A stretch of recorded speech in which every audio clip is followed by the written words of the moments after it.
All right. I know on YouTube it's pretty much been gaming content, and then we had some the hot takes. This is a unique situation. I think that we're gonna coach's corner. We may devolve into something else too, along with Madden as we get further. I absolutely have to talk about what's going on with Tampa Bay right now. This offseason has been very interesting. So let's just start with the beginning, and I'll actually go in the ring for this one because I don't have a backup plan. This was unexpected. Hello. You have Barrett coming back, important. You would bring back JPP. Huge. First of all, JPP Barrett was going to stay regardless. Whether he got a contract or got transition, franchise, it didn't matter. He was coming back. I already knew that. They made it abundantly clear that they were bringing him back. So I didn't care. But bringing back Sue and JPP is huge because JPP, you know about the car accident. He missed the first chunk of the season. He came back and played really well. 'Cause people are like, oh, well, he's going to play in a 3-4. He's a 4-3 defensive end. He's not built to play in 3-4. Well, clearly he dispelled that. He played pretty well. And Sue played really well next to Vita. So bringing those guys back, huge. Carl Nassib played pretty solid. He'll be back. And then we need to get someone else draft. But I can't complain. Defensively, I like those re-signings. And then you have obviously the first big domino to fall was Brady signing with the Bucs. 2 years, 50 million. It's in Florida, so it's tax free. It's no state tax, so he gets all of it. Awesome. I was skeptical, and I still am skeptical about Brady being there, and I'll explain why in a little bit. But then the news yesterday, Gronk. Oh my God! Like Levante Davis is my favorite football player. That's not going to change. But Gronk has been my second favorite. He's the only reason I don't hate the Patriots because I couldn't root against them because I feel like you're rooting against. It's like okay, the Undertaker teaming with I don't know John Cena. I'm not going to root against the tag team because of my dislike for Cena because that means that the Undertaker can't shine too. I have to root for the team. So, I'm not saying I rooted for the Patriots, but I couldn't hate them because I didn't want to see Gronk do bad.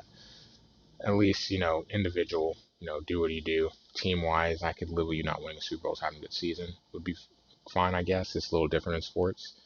But man, trading for Gronk, 10 million and our fourth round pick is actually our fourth round pick. It's not our compensatory pick for the Pats seventh round. Seventh round, who cares? Doesn't matter. Interesting. A couple of things. One, Gronk's going to turn 31 by the time football is played. He's had a year off. He's lost weight. He's going to have to put it back on. Obviously, we saw him recently at WrestleMania. Um, he'll be ready. I know he will. Brady, 43, not getting any younger. I have some concerns with the Bucs offensive line. To me, their first round pick needs to be on a right tackle, offensive tackle. I don't care. Left tackle, right tackle. Fix the line, and then we go from there. So I just want to give my quick thoughts on the Bucs. Winston, you got to start there. Letting him go, I was kind of torn about it. 5,000 yards, 33 touchdowns, 30 interceptions. Some of them being pick sixes. Off the top of my head, what, two against the Niners? Two? At least one. One against the Lions, because that's how I remember that one. And then the Falcons to end the season. So his career as a Buck started and ended the same. First pass, picked off with a short out route, I believe it was. Picked off and ran back, or a curl, one of the two. Picked off and ran back for a touchdown. And then ends with a interception on a pick six in overtime. Oh, the ultimate risk reward guy. Can't turn the ball over. So I can't say that I'm a defender of Jameis, but I'm also realistic, and I talk about it on stream a lot. If you watch my Twitch channel, you know. I am very, and the link will be in the description. I talk about it's a twofold thing. I can't blame Jameis for every interception because one, they have no run game. Two, they didn't have a great offensive line. So you're not giving him great. You give him receivers. I definitely hear that. You gave him Vincent Jackson. You gave him Mike Evans.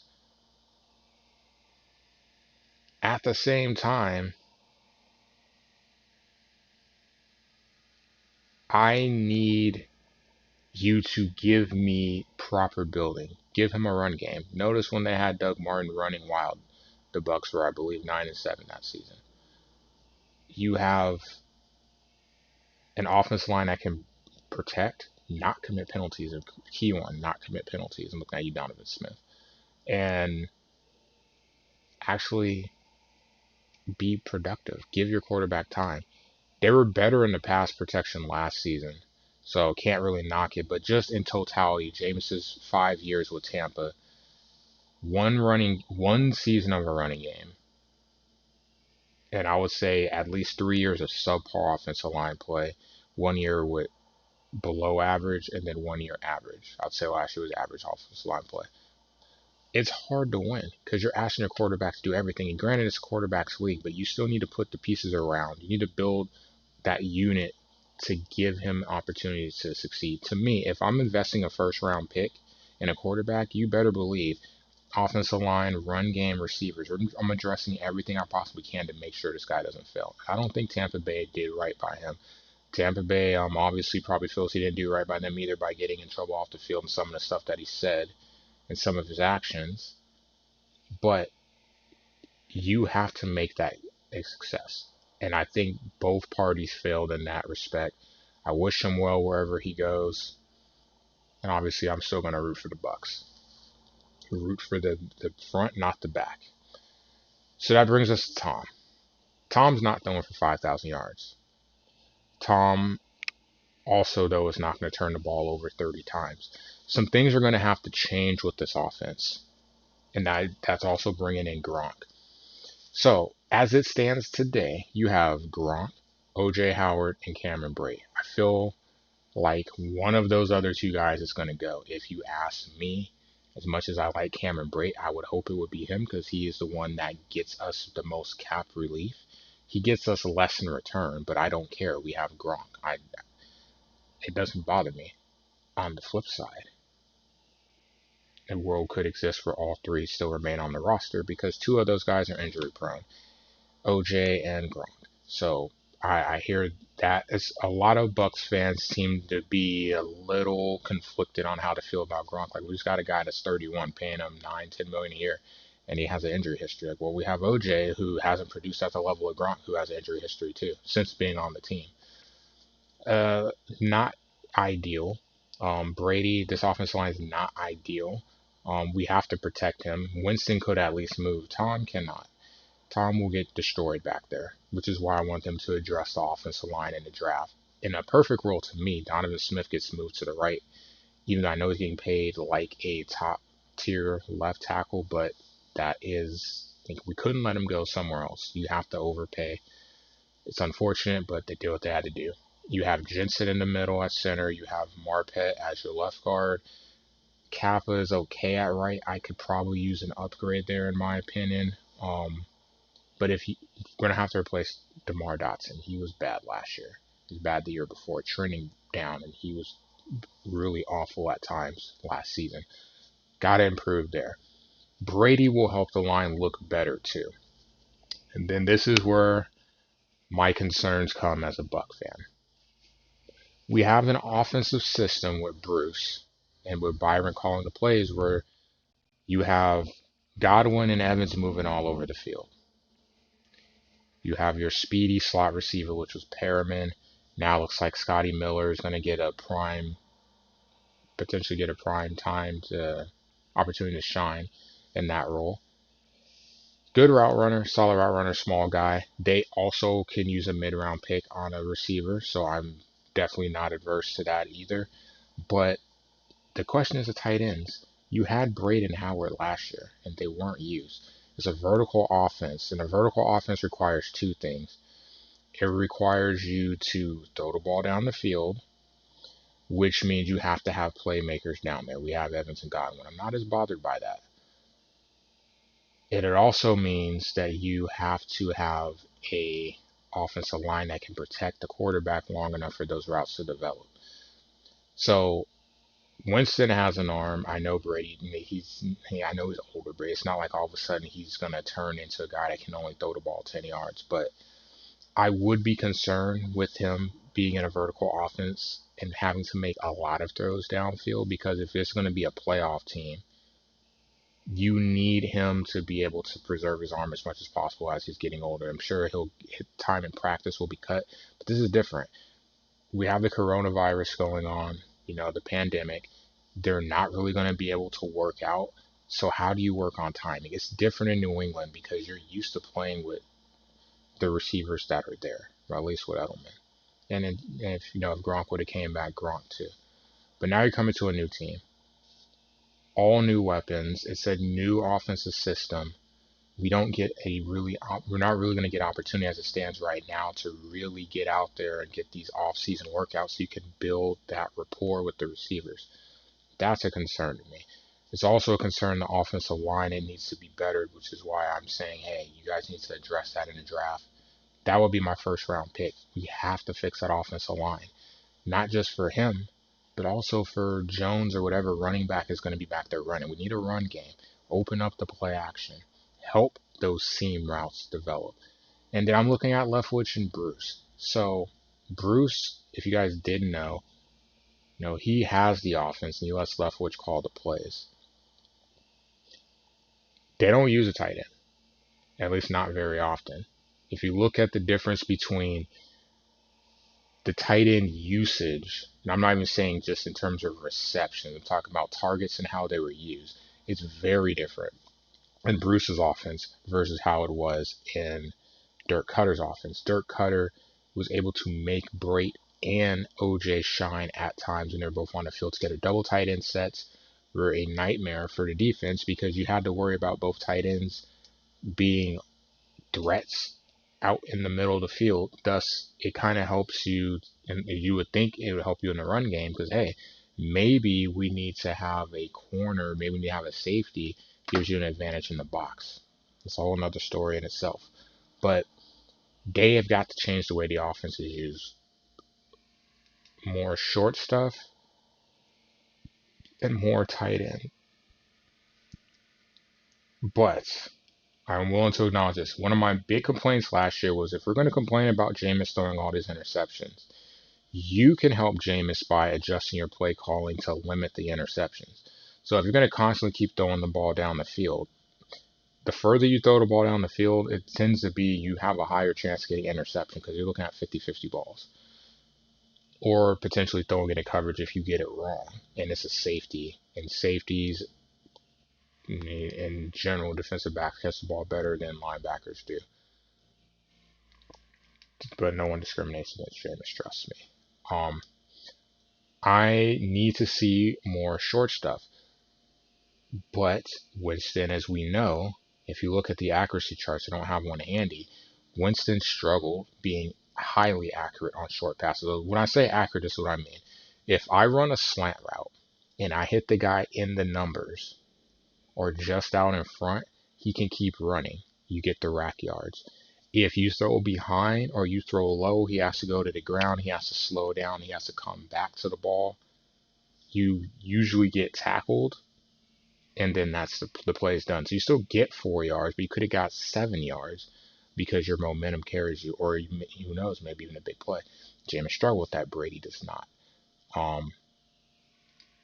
So that's something I'm grateful for. It's the easy passes are something that you need because it sets up third manageable. Versus you have first down, you have that slant route, and you just flat out miss it, and then the 2nd and 10. So play call completely changes. Versus it would have been 2nd and 5 had you thrown the ball accurately. He catches it, gets tackled. Night and day, 2nd and 10 versus 2nd and 5. So, big picture, I'm probably going to be a little bit biased here. There's still much to do because we have to talk about the draft tomorrow. But I currently rate the Bucs offseason as an A. If Jameis is the problem, as everyone tells me that he is, switching and upgrading to Brady should guarantee a playoff berth. Bare minimum, just switching the quarterbacks. Devin White's going to get another year to develop. The secondary is going to get another year to develop because we had a young group. Carlton Davis is definitely starting to show his mettle. Did a great job against Julio and Hopkins to end the year, and had some pretty big moments in one-on-one coverage. A full year of JPP, Vea's going to be able to, hopefully continue to develop and grow as we are hoping, and we can maybe get another piece to go in the rotation on defensive line. But Brady, I don't know how much of a factor Gronk is. I didn't talk about Gronk a lot, but I feel one of those tight ends has to go. I'm concerned if it's not. If it's like financially, the answer is Brady because he is more. He's his contract's higher. You get lower compensation back, but I don't really care about compensation at this point because you got Gronk. Who cares? You would have him and OJ. Make it work, make it happen. On the flip side, if you were to give OJ up, Brady, you'd get a bigger return, but Brady is more reliable and has had a better injury history, so he'd be a safer keep. But we still need to free up some money to be able to deal with potential injuries down the road this year. I will say this: I'm going to grade it an A, and this is why. I look at the Bucs as a playoff team now. Getting Brady automatically, like nothing less than a playoff berth, is acceptable. I'm willing to, barring injuries, of course, I'm willing to take a wild card because the Saints aren't going away. The Falcons and Panthers are kind of in upheaval right now. The Panthers have no quarterback. The Falcons have some other concerns. It's right for the picking, though, at least for second place. And if we can parlay down to a playoff spot, cool. That's the bare minimum. The Super Bowl talk, I'm not willing to jump that far yet. I need to see it on the field. Any other offseason, I'd feel a little bit better. But because they can't interact with each other, because they're not able to work out, especially with Brady coming over to a new team, it's going to have some effect on the field. Well, guess we'll see as the offseason progresses what these what the training camps and all that stuff looks like, what they're able to do. But I'm concerned. Regardless, playoff spot. That said, first time I talked about actual sports. No offense to pro wrestling, but first time I talked about sports on YouTube. So, what do you think? You think the Bucs are a playoff team? Are you believing the hype that they're now a Super Bowl favorite, at least in the NFC, if nothing else? Do they even win their division against the Saints? Brady versus Breeze 2 years. That should be, or 2 times. That should be fun. Let me know in the comments below. I'll obviously stream on Twitch. We can talk about it there. The link's in the description. Thanks for watching. Go Bucs. Also probably going to buy a red Gronk jersey. Just want to sneak that in there at the end. That was the color. Pewter David, White Evans. Even if Gronk only plays there for a year, I can't pass it up. This is like Keyshawn 2.0. Keyshawn was my favorite player growing up, and then he got traded to Tampa. Same thing's happening. That means the Super Bowl's on the way. But maybe not this year. Maybe not at all, but we'll see. Thanks for watching.